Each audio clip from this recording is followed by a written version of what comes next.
E aí, meus filhos, tudo bem com vocês?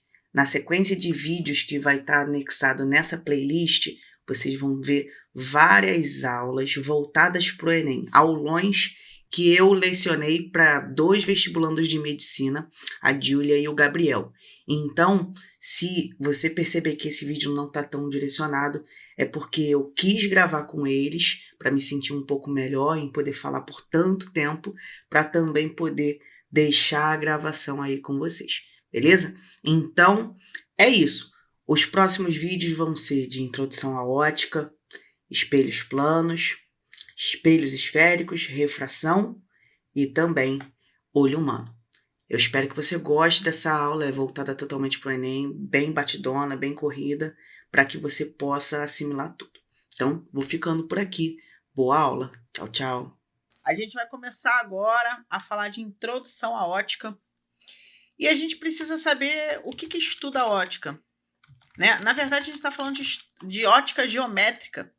E quando a gente fala de ótica geométrica, a gente vai falar de fenômenos associados à visão. Então, a gente pode dizer, de certa forma, que a ótica geométrica é a parte da física que vai estudar o comportamento da luz e, de certa forma, né, estando relacionado com a visão. E a pergunta que não quer calar é a seguinte: como que a gente enxerga? Vamos lá. Como que a gente enxerga a visão, né? Como funciona a visão? Ninguém quer dar um palpite, não? Estão com vergonha? Que isso, gente? Sem vergonha. Eu sei que eu tenho problema de visão. Ah, eu também tenho problema de visão. Fala aí, Gabriel. Não quer nenhum chute, não? Gabriel tá tímido. É uma pergunta muito complexa, assim, como é que funciona a visão? Porra. Vamos lá. Olha só. A gente vai ter aqui, ó, fazer um desenho bonitinho para vocês. A gente tem aqui o solzinho. E o sol, ele tem uma coisa muito legal para a ótica. Ele produz a sua própria luz. Corpos que produzem sua própria luz recebem um nome especial e a gente já vai falar de qual propriedade especial é, qual nome especial é esse. A gente vai ter aqui também o quê? Uma plataforminha, onde a gente tem aqui uma maçã.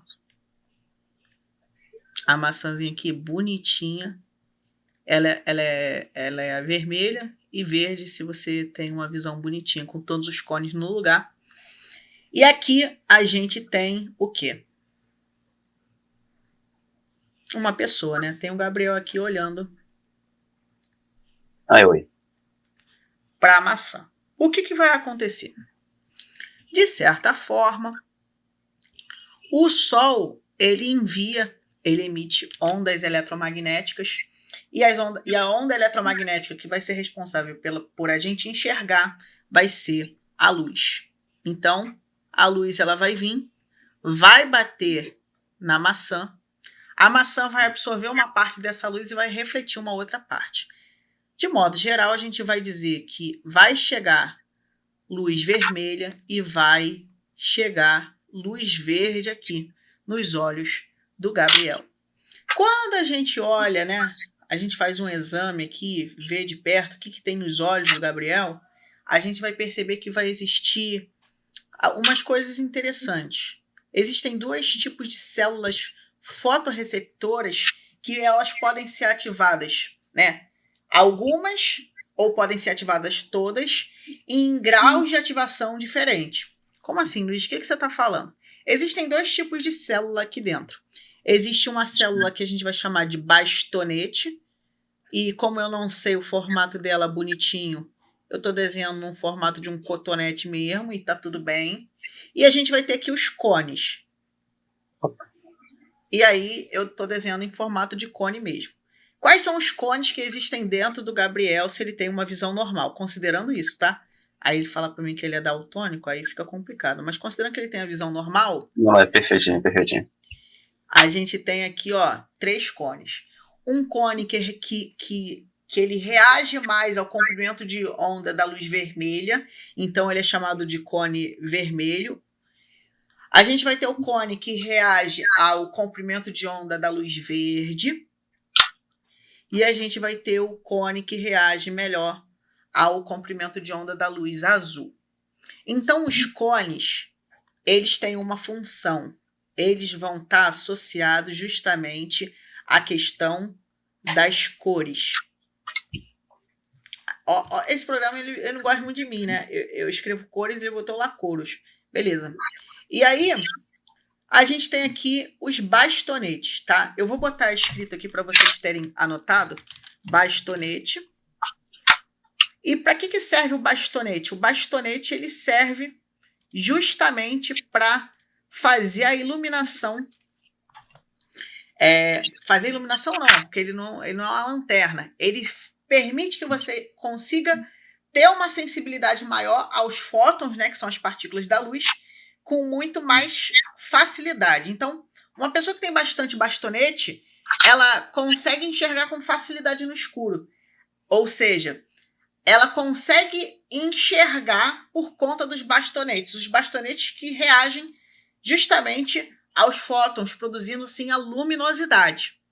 Só que os cones, eles dão a saturação da visão, ou seja, eles que permitem a gente ver as cores. Então, um cara que tem bastonete, né, ele consegue enxergar o brilho, né? Quanto mais bastonete, maior vai sendo o brilho da pessoa, né? E dependendo do quanto de fóton tá chegando. Então, o cara que tem bastonete, ele consegue enxergar, mas ele ainda enxerga em preto e branco. Quanto mais cones ele vai ter, mais sensibilidade à luz ele consegue possuir e ele consegue identificar diversas ondas eletromagnéticas. No caso dos humanos, a gente consegue identificar o comprimento de luz visível. No caso, por exemplo, de abelhas, as abelhas, no caso, elas conseguem ver luz ultravioleta, enfim, elas conseguem ver outras coisas, o que pode ou não atrapalhar a visão delas. Mas no caso da ótica geométrica, a gente vai estar se baseando para a questão dos corpos que são associados à visão humana, tá? Então a gente vai estar analisando fenômenos associados à visão humana. Como que se chama o Sol? O Sol é uma estrela, mas do ponto de vista óptico, ele vai ser chamado de corpo luminoso. Corpo luminoso. Você pode também analisar como fonte primária de luz, tá? Então, ele é uma fonte primária. Vou botar um fonte P aqui para você saber que é fonte primária. Enquanto que a maçã, ela vai refletir parte da luz que ela recebeu. Então, ela é chamada de corpo iluminado. Ou então, a gente diz que ela é uma fonte secundária de luz. Assim como a Lua. A Lua é uma fonte secundária de luz. Por quê? Porque ela reflete parte da luz que ela recebe de quem? Do Sol. Até aí, tudo bem? Estamos de boa? Uhum. Como que a gente vai representar as coisas na ótica? A gente vai ter aqui a representação dos raios de luz e dos feixes de luz. Qual é a representação que a gente vai ter, tá? Normalmente eu represento meio errado, tá? Essa não é a representação mais correta. Mas em questões de ótica é legal você saber para caso apareça. A gente vai ter a representação para um raio de luz assim, ó. Vai ser uma reta, né? E a gente vai ter aqui, ó, uma setinha no meio, indicando que é um raio de luz. Se a gente estiver falando de um feixe de luz, a gente vai ter a representação dos extremos desse feixe de luz. Então, nesse caso aqui, a gente tem aqui, ó, um feixe de luz representado pela fronteira dos seus raios de luz que estão mais afastados, digamos assim. Só que aqui no meio a gente tem infinitos raios de luz. De modo geral, sem enrolar mais, eu posso dizer que um feixe de luz é o quê? é um conjunto de muitos raios de luz. Aí existem dois tipos de feixe de luz. Quando os raios de luz eles partem de um mesmo ponto e se separam, a gente chama isso aqui de feixe de luz divergente. Em algumas bibliografias vocês podem encontrar como pincel de luz divergente. Eu não gosto muito do termo pincel de luz, mas é alguma coisa que você pode ver. Se alguém falar para vocês, né, numa questão, olha, isso aqui é um pincel de luz, você já sabe que é o quê?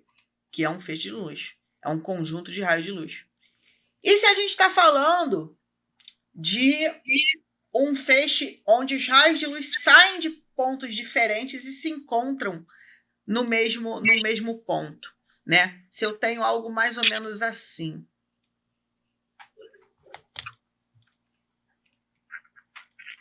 Tá muito grande. Deixa eu só dar uma diminuída aqui, guys. Pô, ficou melhorzinho. A gente tem aqui um feixe. Esse feixe aqui, os raios de luz estão chegando no mesmo ponto.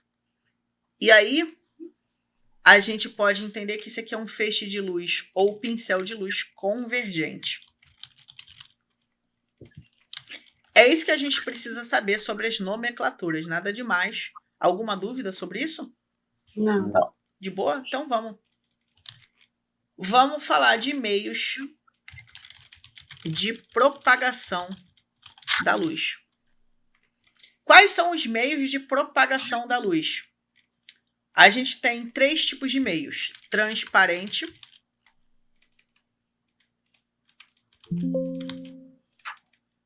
a gente vai ter também os translúcidos,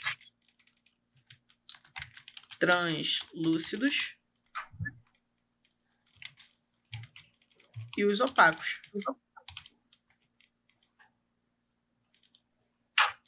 Vamos lá.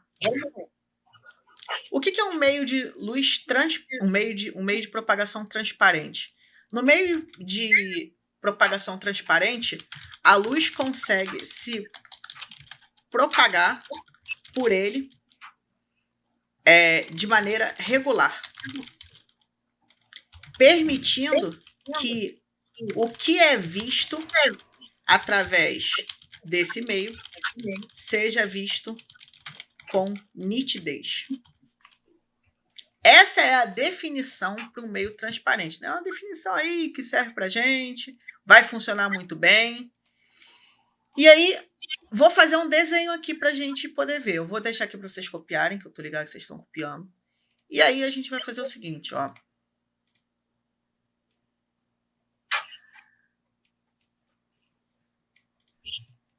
A luz está vindo, né? Está aqui novamente Gabriel fazendo a observação. Ele está observando alguma coisa. O que é, não sabemos. Mas, para ele ver um objeto com nitidez, por exemplo, vamos supor que ele esteja vendo um papel. Né? Ele está vendo lá o resultado da loteria, na lotérica. A luz vai vir do papel, né? O papel recebe a luz da lâmpada que tem na loteria, recebe essa luz e reflete parte para os olhos do Gabriel. A luz, quando ela passa por um meio transparente, após essa passagem, a luz ainda continua se propagando de maneira regular. E aí, o que a gente vai ver? Na verdade, o que o Gabriel vê? O Gabriel vê de maneira nítida o quê? O papel. De boa? Uhum. No mesmo caso que ele teria visto aqui a maçã, numa boa. O meio translúcido, a definição é parecida com a do transparente, só que tem uma mudança aí. Algumas mudanças, na verdade, né? Pô, parecida é sacanagem. Mas vamos lá. A luz, ela consegue se propagar pelo meio translúcido, só que de maneira irregular. O irregular foi bravo, né? Eu botei irregular, permitindo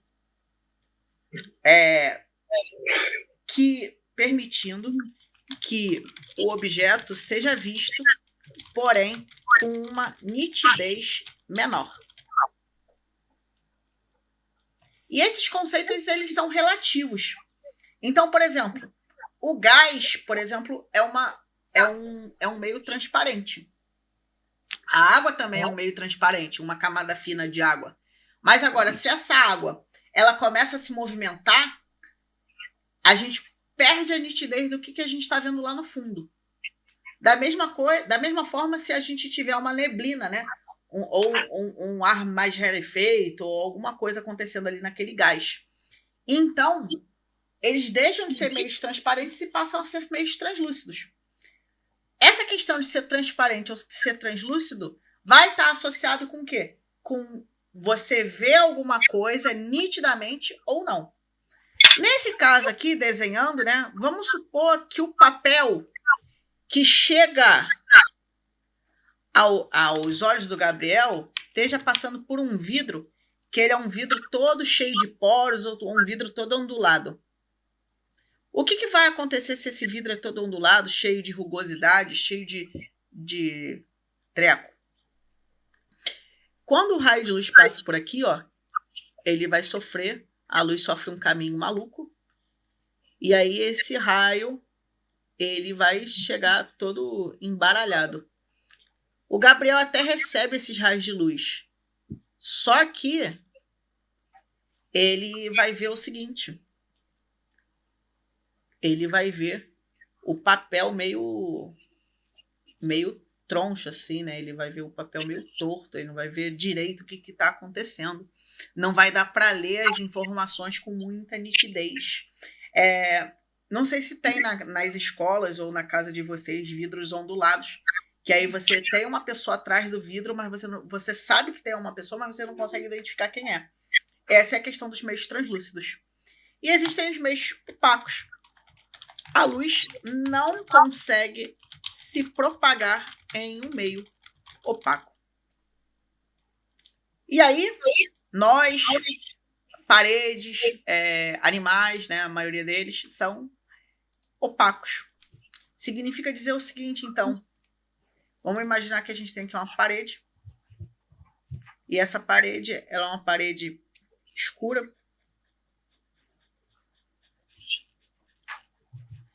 E tá novamente o Gabriel aqui tentando observar a questão da parede. O papel tá aqui. Bem, se ele não for um X-Men, ele consegue ver. Por que ele não consegue ver se ele for uma pessoa normal? Porque a luz não passa, né, pela parede. Vamos falar do sistema de cores, né? Vamos falar um pouquinho melhor dos cones e da formação dos sistemas RGB e CMYK.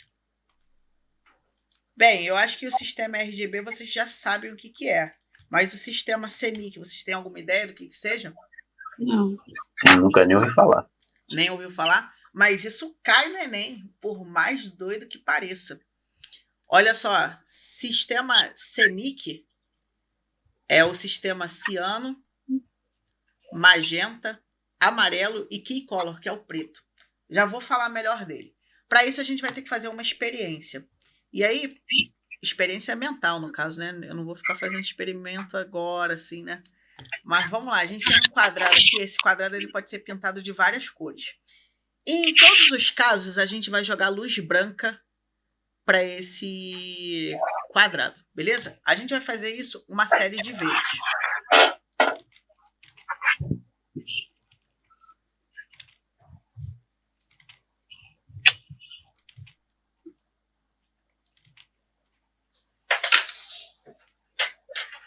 São 8 vezes. Espera aí. 1, 2, 3, 4, 5, 6, 7, 8.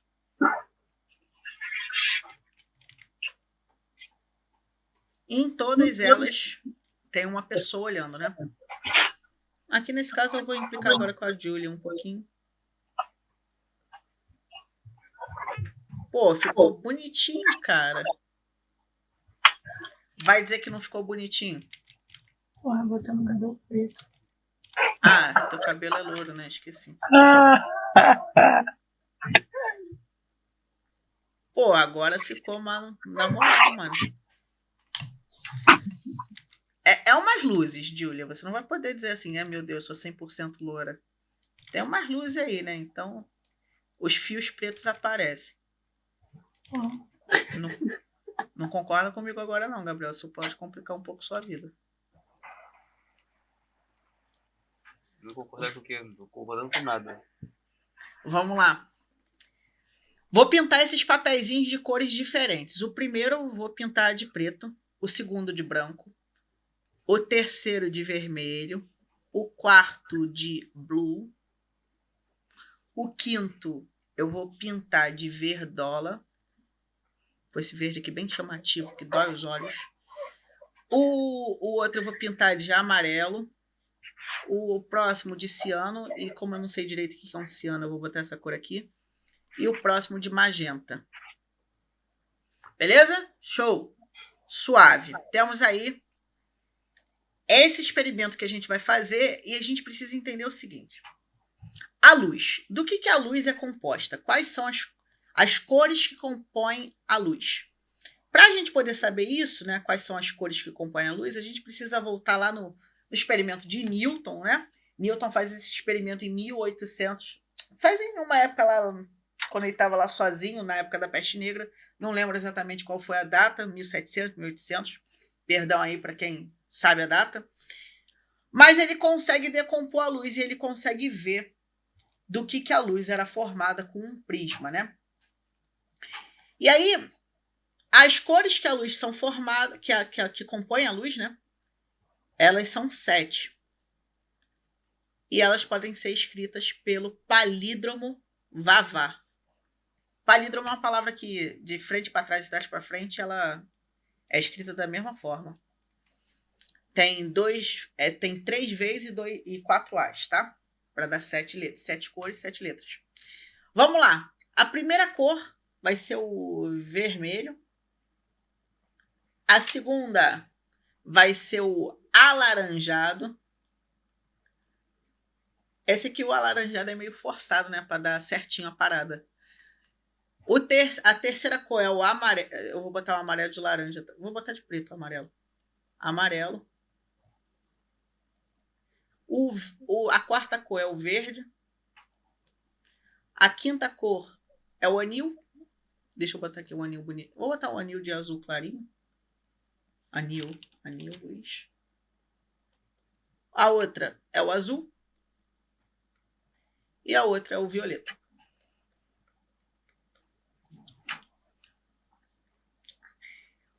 Para você ver um objeto de uma determinada cor, essas cores precisam chegar aos seus olhos. Pensando do ponto de vista dos cones, a gente vai simplificar essa parada por enquanto. A gente tem 3 cones: vermelho, verde e azul.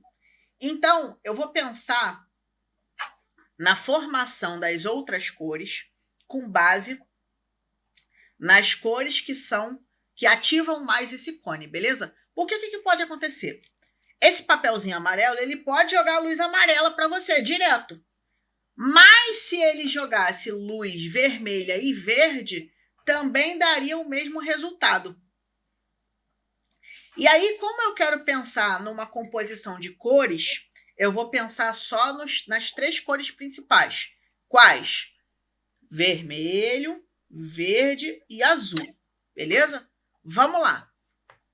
Uma cor que é preta, ela joga alguma coisa para os teus olhos? Joga alguma luz? Não. Não.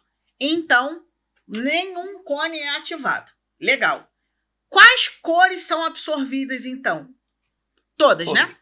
Pensando nas cores do cone, vai ser vermelho, verde e azul. Até aí, de boa? Uhum. Agora, o branco, ele joga todas as cores. Pensando nas cores principais, a gente vai ter aí, ó, vermelho, chegando aos olhos da Júlia. A gente vai ter verde. E a gente vai ter o azul. Beleza, legal. Aí ela viu o branco. Vamos lá. O vermelho. Para ele ser vermelho, ele tem que jogar qual cor para os seus olhos? Vermelho. Vermelho. Então o vermelho vem. E o que acontece com o azul e o verde? É absorvido. É absorvido. Então a gente tem aqui azul e verde absorvido. Eu sei que eu estou usando uma discrepância de cor para o azul, mas não tem caô não. O azul, ele tem que jogar o quê para os teus olhos? Azul. Azul, legal. E ele vai absorver quais cores? Vermelho e verde. Vermelho e verde. Então, ele joga o vermelho, ele absorve o vermelho e o verde. O verde, Verde.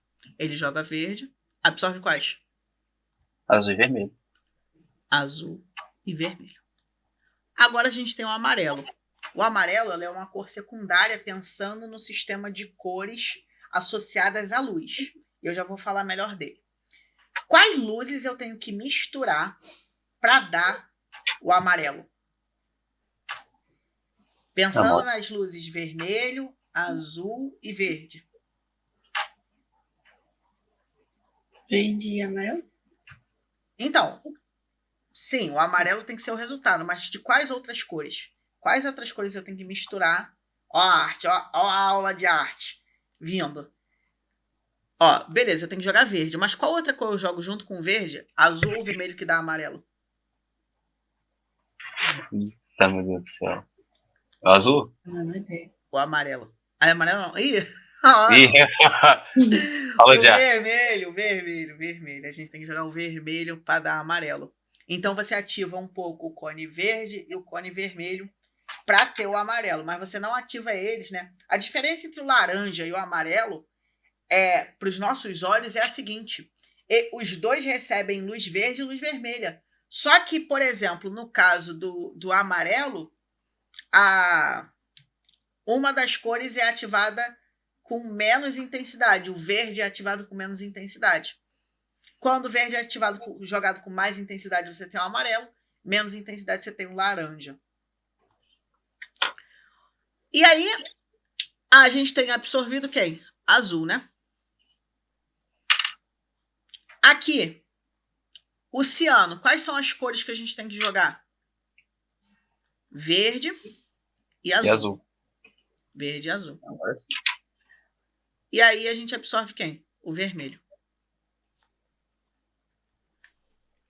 E aqui, a gente vai jogar o quê? Tem que ter Azul o e vermelho. vermelho, né? Pro magenta e o azul. Absorve quem? O verde. Agora, olha que coisa curiosa. As cores primárias da luz, né? Quando a gente está falando de cores primárias para sistemas ópticos, né? E aí eu vou botar assim, luz, com bastante ênfase. Bastante ênfase não, só botei luz ali em parênteses. Quais são as cores primárias para luz? A gente vai falar do sistema RGB. RGB, né? Que é vermelho, que é o red, o G é o green e o B é o blue. Esse sistema de cores, ele é um sistema aditivo. Ele é um aditivo. Como assim? Quando tá vindo a luz vermelha para os teus olhos, você vê vermelho. Agora passa a chegar uma luz verde nos teus olhos, você vê o quê? Amarelo. E você tá vendo agora a luz branca. Luz branca não, joga a luz azul, vê o quê? Luz branca. Beleza até aí? É um sistema de cores aditivos, porque quanto mais luz vai chegando, maior é a tendência de tu ver o quê? Branco. Foi? Uhum. Agora a gente vai falar do sistema de cores primárias para pigmentos. Ou seja, toda vez que eu falar de alguma coisa que é impressa, né, camisa, blusa, roupa, qualquer coisa, assim, que você precisou imprimir, tinturaria, a gente vai usar quais cores? As cores primárias vão ser o amarelo. Deixa eu botar aqui, amarelo. Eu sei que isso não é um amarelo, tá? Mas amarelo. A gente vai ter aí o ciano.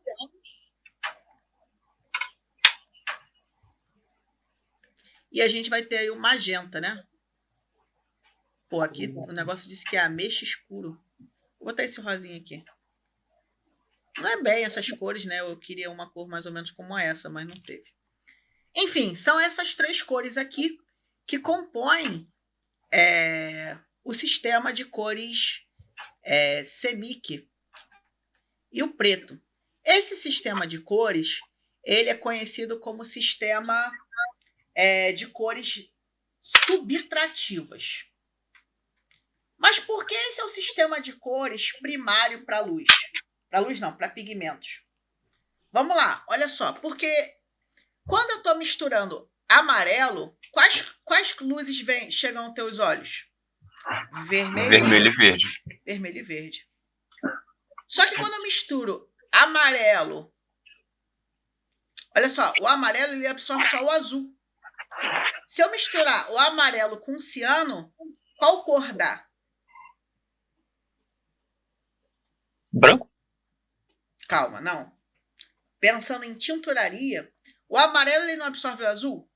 Uhum. O azul, o ciano, não absorve o vermelho? Uhum. Então, qual é a única luz que não é absorvida? É o verde. É o verde. Então, quando você mistura amarelo com ciano, dá verde. Então, a tua impressora, quando ela quer jogar verde, ela mistura um pouco do amarelo e um pouco do ciano. Quando você quer, por exemplo, formar azul, você tem que misturar com as cores ciano e magenta. Por quê, Luiz? O ciano absorve o vermelho. O magenta absorve o verde. Legal, Luiz. E aí? Ué, qual é a única cor que não é absorvida? O azul. Aí ele chega nos teus olhos. Então, aí você pode pensar assim, olha, Luiz, mas por que a minha impressora ela não pode misturar vermelho com azul? Ué, se ela misturar vermelho com azul, o vermelho absorve quais cores? Azul e verde. Azul e verde. E o azul? Vermelho e verde. Tem alguma luz que se salva? Não. Então, se tua impressora fosse vermelho, azul e verde, todas as cores que ela fosse misturar ia dar sempre preto, porque todas as cores iam ser absorvidas. E aí você pode estar perguntando assim, pô, Luiz, isso não cai no Enem? Caiu, Enem 2021, questão lá do beta-caroteno. Lembra da folhagem das árvores e não sei o quê? Uhum. Eu vou pegar aqui só para dar uma refrescada na memória de vocês. E a gente vai fazer agora together. As folhas das árvores... Deixa eu aumentar essa cor verde aqui para a gente fazer bonitão. As folhas das árvores mudam de cor, de verde para tons de amarelo, castanho e vermelho. A cor verde das folhas deve-se ao pigmento clorofila.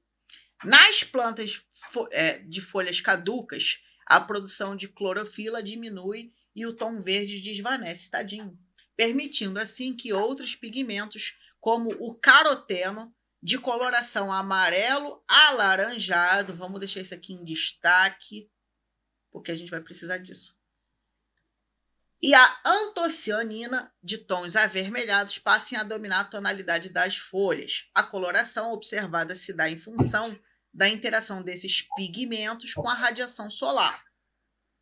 Conforme apresentado no espectro de absorção, as moléculas de clorofila absorvem a radiação solar nas regiões do azul e vermelho. Assim, a luz refletida pelas folhas tem falta desses dois pigmentos. É isso que ele está falando. Ó. A clorofila, por ser verde, ela absorve o azul e o vermelho, porque verde é uma cor primária de luz. Então, tem que ser absorvido o azul e vermelho. Aí ele está falando o seguinte, e vemos a cor verde. Já as antocianinas absorvem desde o azul até o verde. Como ele absorve azul e verde, o que sai para os olhos, né, para a gente ver, são os tons mais avermelhados. Por isso que ele fala aqui que a antocianina tem tons o quê? Avermelhados. Então, ele vai falando agora, ó. Nesse caso, a luz refletida pelas folhas contém antocianinas aparece conforme cores complementares, ou seja, vermelho e alaranjado. Então, ele está te dando uma ideia aí de que as cores complementares são as cores que saem na hora de tu enxergar alguma coisa. E aí ele pergunta, em qual faixa do espectro visível os carotenos absorvem majoritariamente? Caroteno tem coloração o quê? Amarelo alaranjado. Aí você pode pensar naquele esquema de cores que a gente fez, mas você pode pensar também na roda de cores. E aí vem essa questão para ajudar a gente. A roda de cor diz o seguinte: se alguma coisa é muito absorvida, ela vai ser muito refletida e vice-versa. Ou seja, o que a gente vê é amarelo e laranja. Então, as cores que são absorvidas são as cores são as cores complementares. Quais são os complementares de uma roda de cores? As cores complementares são opostas na rodinha. Quais são as cores opostas na rodinha? Laranja, oposto ao laranja é o azul, e oposto ao amarelo é quem? Amarelo. O É violeta. o violeta. É o violeta. Então, quais vão ser as cores absorvidas? Entre o violeta e o azul. Letra Legal. A. Essa é uma questão. Luiz, pô, só essa questão?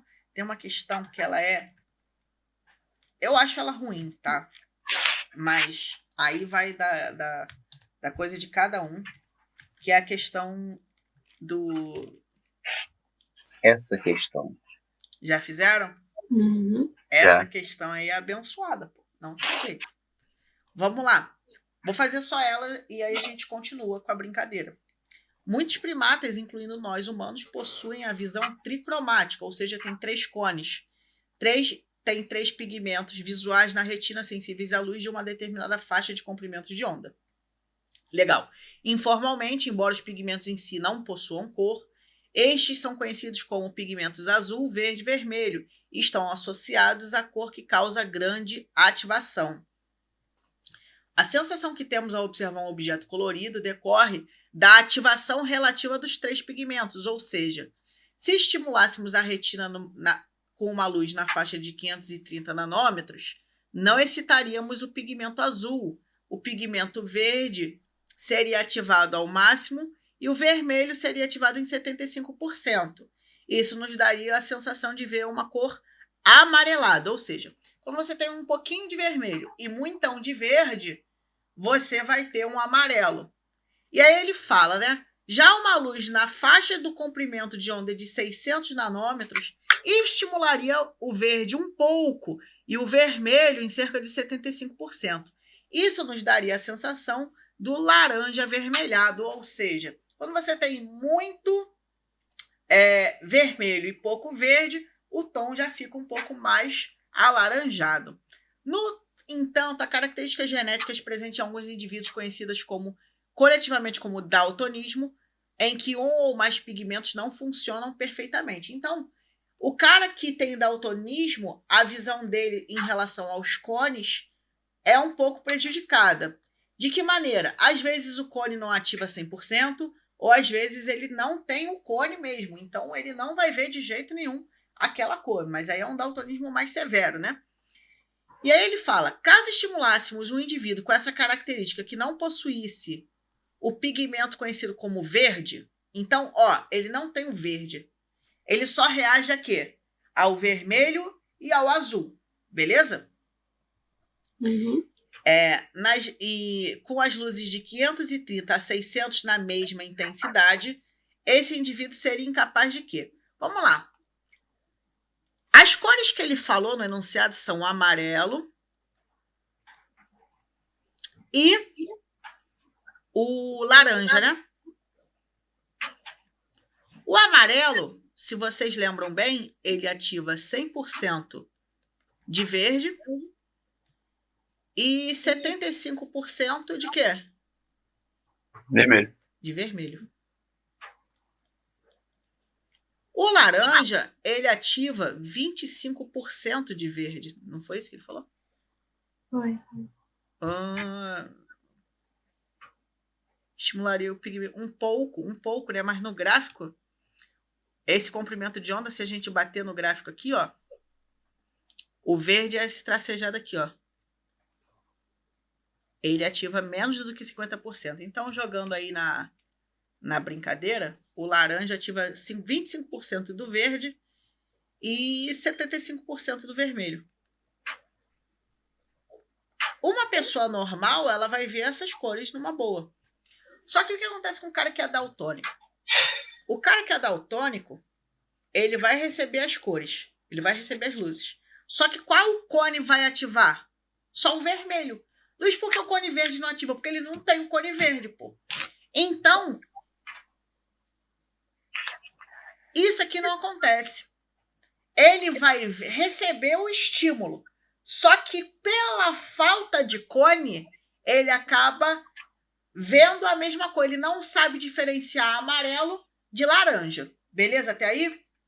Uhum. E aí, por que eu acho essa questão perigosa? Porque as alternativas são extremamente parecidas. E aí, vamos lá. Ele seria incapaz de identificar o comprimento de onda do amarelo, uma vez que ele não possui o pigmento verde? Ele até identificou o amarelo, só que ele não sabe diferenciar o amarelo do laranja.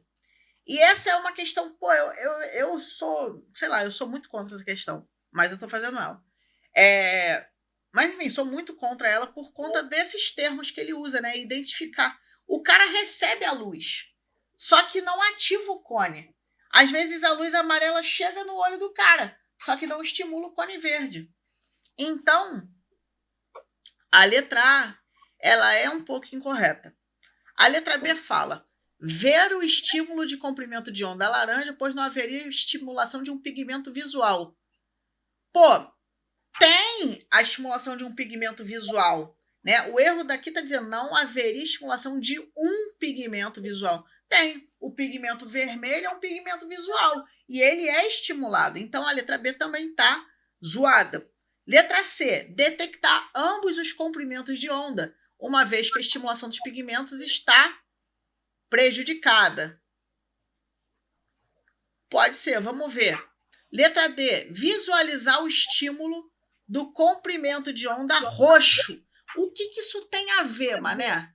Comprimento de onda roxo. Nada a ver, né? Não ativa o azul em nenhum momento.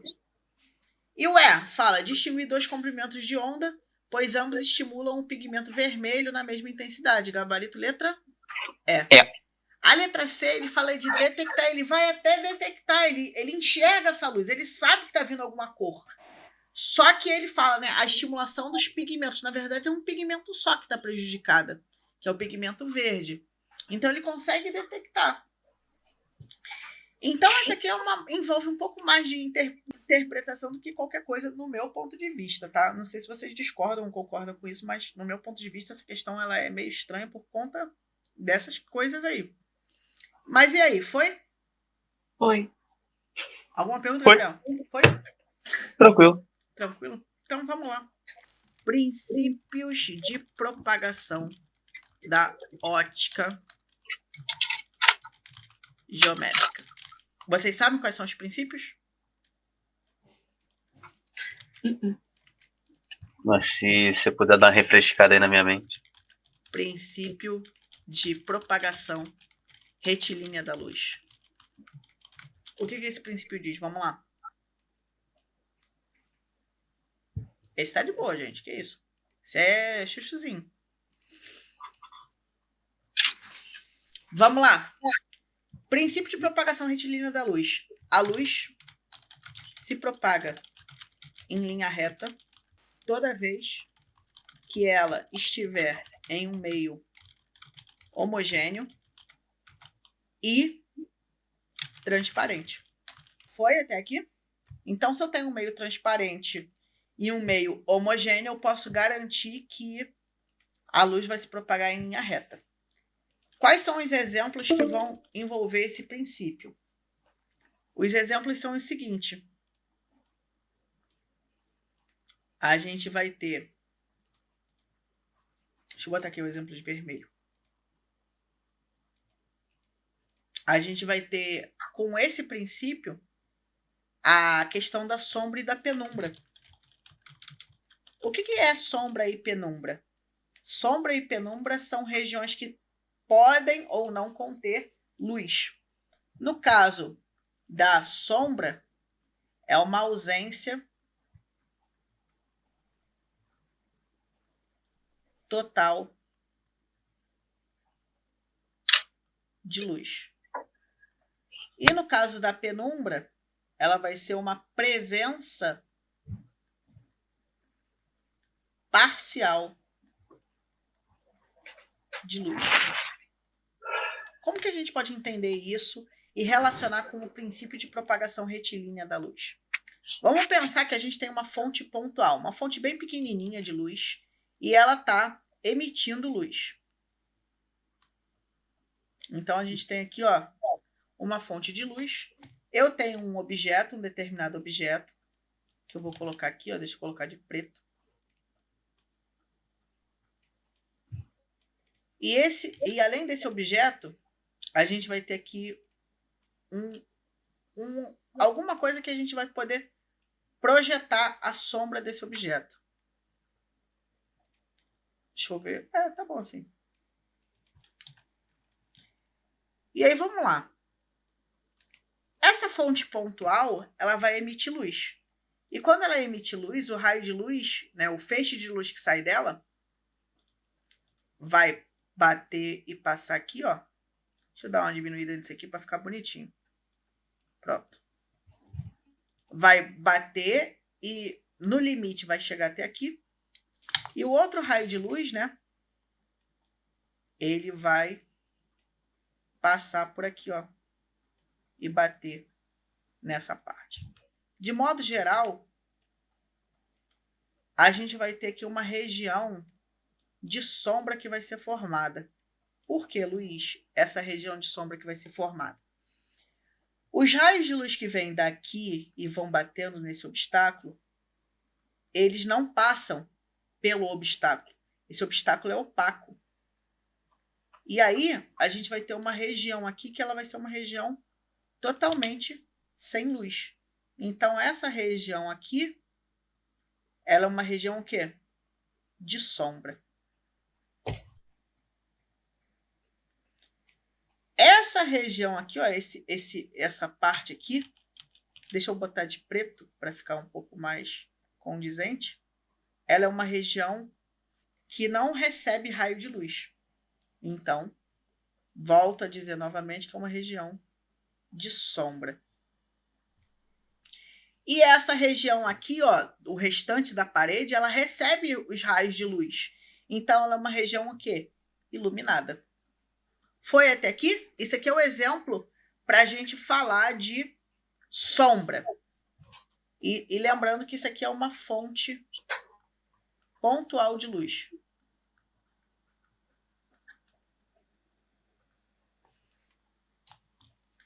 Vamos lá agora falar de uma fonte que vai gerar penumbra. Para a gente ter penumbra, lindinhos, a gente vai ter que ter duas fontes. Vou botar essas fontes uma perto da outra para a gente não ter tanto problema. A gente vai ter que ter duas fontes pontuais. Ou uma fonte extensa, tá? Uma fonte extensa ela pode ser entendida como um conjunto de várias fontes pontuais. Mas para ser didática, eu vou usar aqui duas fontes pontuais e tá tudo bem. Novamente, a gente tem a mesma parede e a gente tem aqui, ó, duas fontes pontuais. O que vai acontecer? Essa primeira fonte ela vai iluminar e os raios de luz dela vão passar por aqui e vão passar por aqui, ó. Nossa, isso aqui vai ficar meio estranho. Eu sou péssimo desenhando as coisas e chega na aula de ótica, o bagulho vira Chernobyl. E aí, só para a gente poder ter uma liberdade artística maior, essa parede é muito grande. Pronto, aí, ó. Agora sim não tem como errar, né? E aí, olha só.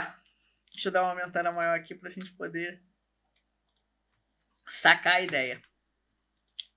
Aqui está sendo iluminado. E aí a gente vai ter uma região aqui, ó.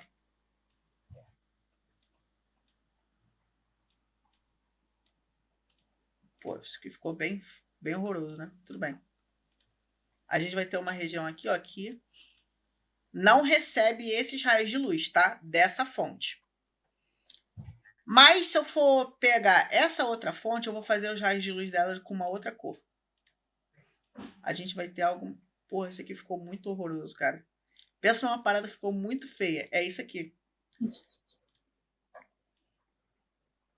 Pô.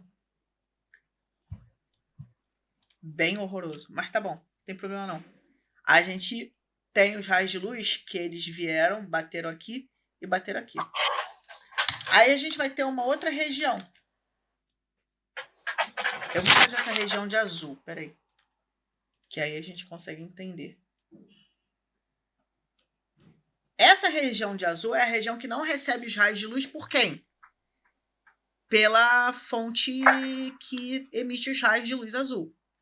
Essa região preta é a região que não recebe os raios de luz por quem? Pelos raios de luz pretos. Até que foi, o desenho está confuso, mas essa é a ideia que eu quero transmitir. Não confusão, mas eu quero transmitir essa ideia de, tipo assim, círculo azul, região de sombra que seria formado por quem? Só se existisse essa fonte aqui. Região preta é a região que é de sombra somente se existisse essa fonte aqui. Beleza. Só que, observa o seguinte, essa região aqui, ela é uma região que não recebe raio de luz de nenhuma das duas fontes. Porém, essa região azul, ela recebe os raios de luz da fonte preta, e essa fonte preta recebe os raios de luz azul. Então, essas regiões aqui, elas são parcialmente iluminadas.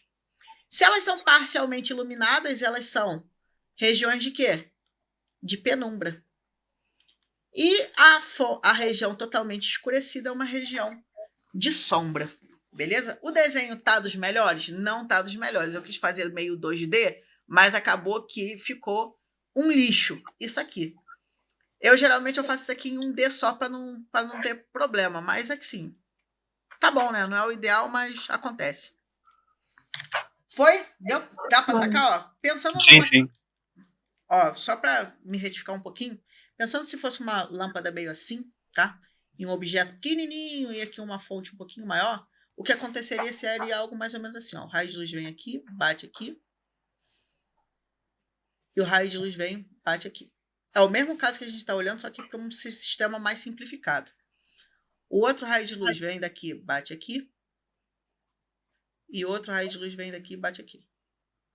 Essa região aqui, ó, é a região de sombra.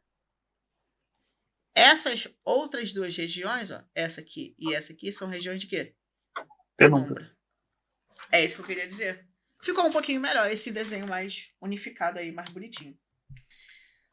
Esse aqui são exemplos do quê? Do princípio da propagação retilínea da luz. E aonde a gente consegue ver um caso claro disso? Sabem dizer? Fases da Lua? Não, acho que é eclipse, não é? Eclipses. Eclipse, é verdade. E aí, ó, eu vou pegar aqui uma imagem do Mundo Educação. Vou botar o link aqui, caso vocês queiram saber de onde eu tirei a imagem. Mundo Educação Eclipse. E a gente tem o seguinte. Tá em geografia a parada, né? Aqui, geografia. Vamos lá. Aqui, esse aqui é um desenho muito mais bonitinho, né? O eclipse solar, ele vai acontecer quando o Sol o Sol, ele vai iluminar uma parte da Lua e a Lua vai fazer uma sombra na Terra. Observa que essa região aqui é uma região totalmente escura, enquanto que a gente tem essa região aqui em volta, né? Que eu estou pintando de cinza, que é a região de penumbra, uma região um pouquinho mais clara. E o eclipse ele só acontece porque a luz se propaga em linha reta. E outra coisa, o eclipse solar é quando você que está aqui, né? Você que está aqui da Terra, vê o Sol meio tampado. Para você que está querendo saber o que é um eclipse, né? Pensa que isso aqui é o Sol. E o Sol, eu vou pintar ele de laranja. Aqui está a Lua. Você está olhando o Sol, né? Dessa forma. E aí a Lua está aqui. A Lua é bem menor, na verdade, né? Vou botar a Lua um pouquinho menor. A Lua vai fazendo o quê? Ela vai passando pelo Sol. E aí ela vai tampando o Sol. Se ela ficar exatamente no centro, a gente tem aquilo que a gente chama de eclipse anelar do Sol. O eclipse anelar é quando você vê um anel de fogo em volta do Sol, né? Um eclipse bonitinho. Normalmente você vai vendo isso, né? Você vai vendo, né? Como a Lua está muito mais perto da Terra do que o Sol, a perspectiva que a gente vai ter dela é muito maior, é como se ela fosse bem grande mesmo. E aí, ó, o que vai acontecendo? O Sol vai sendo tampado na visão. Sacou a ideia, mais ou menos, do que seria? Você só vai ver esse pedacinho aqui que é tipo uma meia-lua brilhante. É essa perspectiva que você vai ter quando acontece o eclipse solar. E a pergunta que não quer calar é a seguinte: em qual lua acontece o eclipse solar? Não lembro. Vamos lá. Essa parte aqui é a parte que está iluminada, certo? Ó, cheia. Uhum. Essa parte aqui é a parte escura. Como que se chama a parte escura da Lua? Parte escura. Parte escura, com certeza. Ou lua nova, né? Também pode ser lua nova. Então, o eclipse solar acontece que na lua nova. E o eclipse lunar, Luiz? O eclipse lunar, ele vai ser o seguinte. Ele vai ser quando a Terra faz uma sombra na Lua. Aqui, nesse exemplo, a Lua está totalmente encoberta por uma região que não passa luz.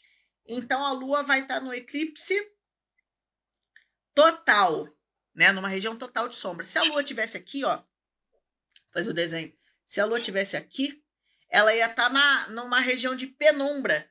E nessa região de penumbra, a gente ia ter o quê? O eclipse parcial lunar. Outra pergunta: em qual fase da Lua acontece o eclipse lunar? Vamos lá. Se o Sol tivesse se a Lua tivesse aqui, você não ia ver que ela estaria parcialmente iluminada? Sim. Essa parte iluminada a gente chama de quê?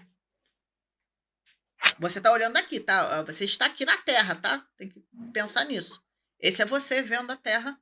Você está vendo a parte iluminada. Se você está vendo a parte iluminada, você está vendo o quê? A parte cheia da Lua. Então, o eclipse lunar vai acontecer na Lua cheia. E por fim, mas não menos importante, mas aliás, eu vou deixar isso para falar na próxima aula com vocês. A gente vai fazer os casos de sombra e penumbra que envolvem conta, beleza? Aquela questão do poste, do homem, que envolve semelhanças de triângulos. Até aqui, de boa, gente?